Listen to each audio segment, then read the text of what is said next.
On a FaceTime call with her mom, she laughed and said, "Relax, Mom. I'm just messing around. There's no way I'd ever actually marry a guy who turns wrenches for a living." She had no idea I was standing right behind her in the hallway that I didn't make a scene. I just walked back to the kitchen, grabbed my jacket, quietly loaded my tool bag into my truck, and drove home. The next day, her mom called wondering why I suddenly stopped coming to Sunday dinners. "Hey everyone, quick thank you. Almost at 10K subs because of you legends. If you're new here and you like these stories, please hit subscribe and help us cross that line. I'm 33. Own a boutique motorcycle restoration shop. We bring 50 to 70-year-old Harleys, Triumphs, Ducatis, and BMWs back to life for collectors and serious riders. It's not Wall Street money, but it's honest, steady, and I love every minute of it. Been seeing Jessica, 29, for about 15 months. Met at a coffee shop, clicked instantly. She asked a million questions about the shop, came by a few times to watch paint and chrome go on, seemed genuinely into it. Her family is old school upper middle class. Both parents are CPAs, country club members, big on titles and 401ks. Her mom, Linda, was always polite, but you could feel the temperature drop 5 degrees whenever I walked in. Sunday dinners at their house became a thing around month 6. Linda cooked like she was auditioning for the Food Network. Her dad, Tom, and I would talk markets and real estate. The food was great, Tom was cool, Jessica was happy, so I kept showing up. Last Sunday started like all the others. Got there around 2, ate at 3, everything normal. Around 4:15, Jessica's old college roommate Sarah FaceTimed from Portland. Jess took the call in the living room, waving her mom over. I was in the kitchen helping Tom clear plates when I heard Jessica giggling.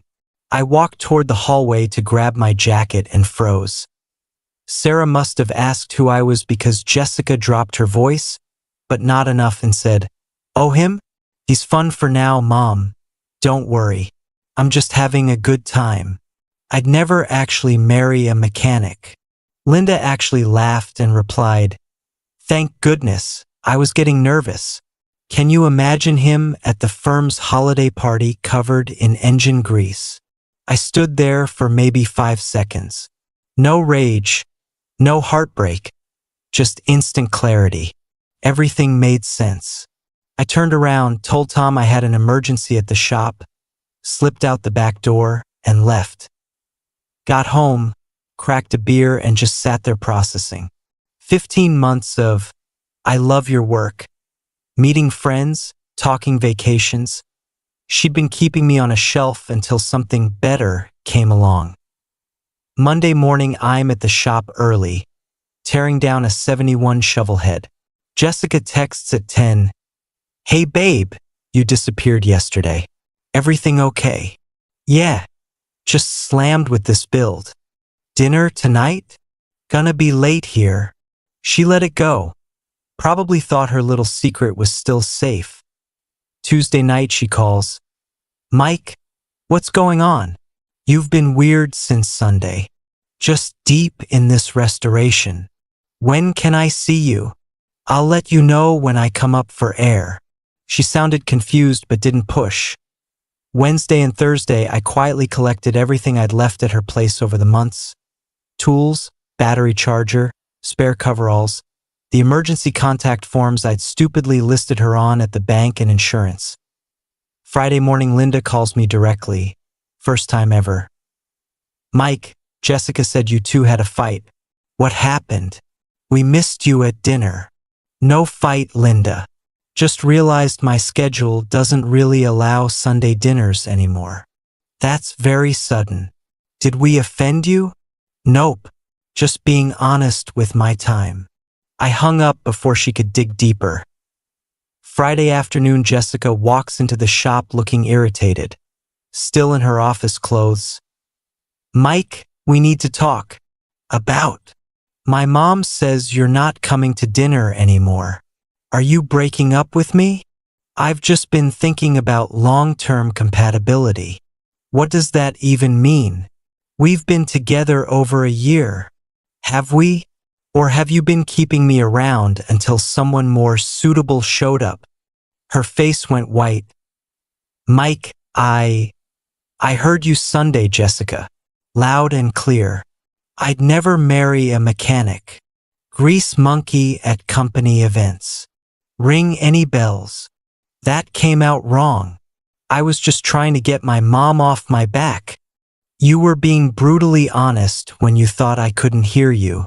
That's the part you can't spin. Mike, please. We're done. Take care. She left crying. I went back to torquing head bolts. Saturday was non-stop apology texts. Ignored everyone. Sunday morning Linda calls again. Mike, Jessica's been crying all weekend. She said you overheard something private. Private? You were both on the call, Linda. I heard my girlfriend tell her mother she's embarrassed by what I do for a living. Nothing private about that. Long silence. I remember that call now. I thought she was joking. She wasn't. And now you both know why I'm out. She actually sounded ashamed. Sunday evening Jessica shows up at my apartment. Eyes red. Please just let me explain. You already did. On FaceTime. Perfectly clear. I was stupid and shallow and I'm sorry. Go be stupid and shallow with someone your mom approves of. Closed the door. Update: 1 week later the comment section blew up. Thanks for all the support. Most of you got it immediately. I'm not a backup plan. Jessica's PR campaign started Monday. She told everyone I blew one comment out of proportion. Her friend Qley came to the shop trying to guilt trip me. You're destroying something good over a dumb joke. Calling your boyfriend a grease monkey to his future mother-in-law isn't a joke, Qley. She left mad. Tuesday Linda called again, this time to apologize for real. Mike, I've done a lot of thinking. I judged you without knowing anything about what you actually do. I looked up some of the bikes you restore. Those are six-figure machines that require insane skill. I was wrong, and I'm sorry. She even asked if I'd consider coming to dinner Sunday without Jessica. Wednesday Jessica tried the nuclear option. Showed up at my apartment with her mom as a human shield. Linda looked mortified to be there.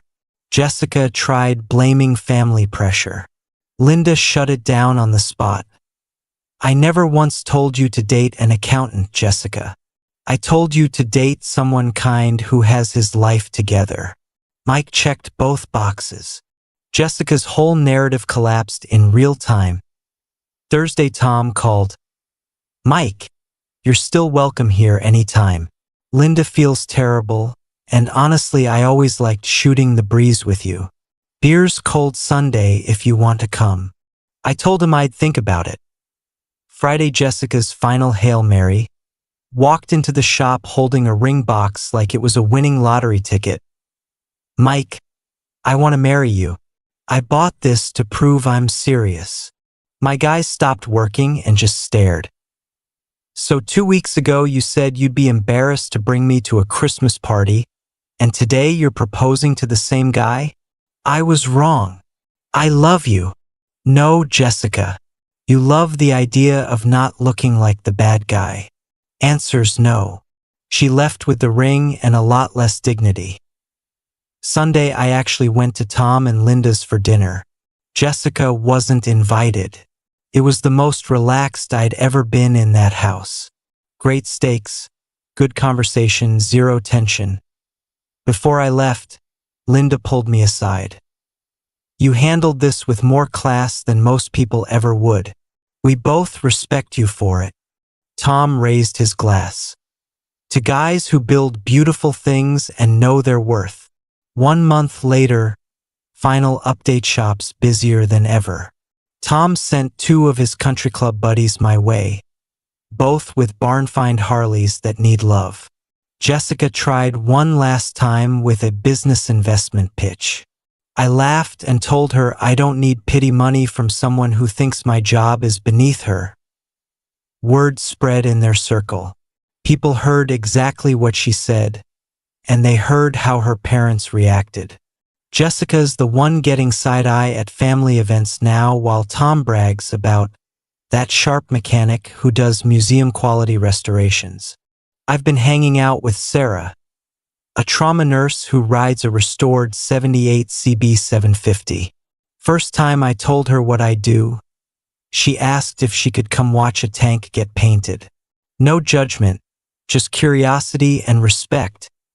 Jessica texted last week, "I heard you're seeing someone. Hope you're happy."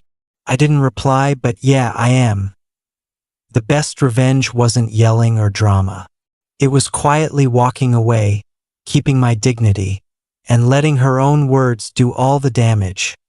She thought she was having a private little chat about her temporary blue-collar boyfriend. Turns out she announced to everyone who matters exactly who she really is. I still build bikes for people who value craftsmanship. Nothing she said ever changed that. It just showed she never belonged in my world. Now I've got peace, better projects, real friends who became family, and a woman who's proud to ride shotgun. Grease under my nails and all. Life's pretty damn good.